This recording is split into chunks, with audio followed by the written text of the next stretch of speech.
ফর্সা হওয়ার রহস্য জানালেন কাজল। বলিউডের নন্দিত অভিনেত্রী কাজল দেবগানকে সাধারণত দর্শকরা শ্যামবর্ণ রং, কালো ভ্রু আর একগাল হাসিতে দেখে অভ্যস্ত। তার ধূসর চোখের চাহনিতে ভক্ত শুভাকাঙ্ক্ষীরা উন্মাদ, কিন্তু হঠাৎ করেই বদলে গেলেন তিনি।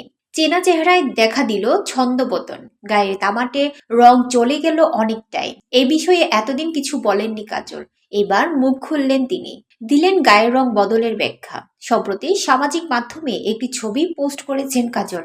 এতে দেখা যায় কালো মাস্কে মুখ ঢাকা কাজলের, সানগ্লাস পরে দাঁড়িয়ে রয়েছেন, পরনে নীল টি শার্ট। দোকানের মধ্যে তোলা সেই ছবির উপর অভিনেত্রী লেখেন, তাদের জন্য যারা প্রতিদিন জিজ্ঞাসা করেন কিভাবে এত ফর্সা হলাম, এইভাবে ফর্সা হয়েছি। ভারতীয় সংবাদ মাধ্যমের প্রতিবেদন অনুযায়ী এখন সূর্যকে পুরোপুরি দূরে রাখতে পারছেন কাজল। এই কারণে ত্বকও অনেক সুরক্ষিত। আগে রোদের মধ্যে বেপরোয়া হয়ে ঘুরতেন, তাই ত্বক কালো হয়ে গিয়েছিল। কিন্তু অভিনেত্রীর এই যুক্তিতে কি নেটিজেনরা সন্তুষ্ট? 1998 সালে কুছ কুছ হোতা হ্যায় সিনেমায় অভিনয়ের সময়ও গায়ের রং শ্যামবর্ণ ছিল কাজলের। তবে 2006 সালে ফানায় দেখা যায় গায়ের রং অনেকটাই বদলে গেছে তার।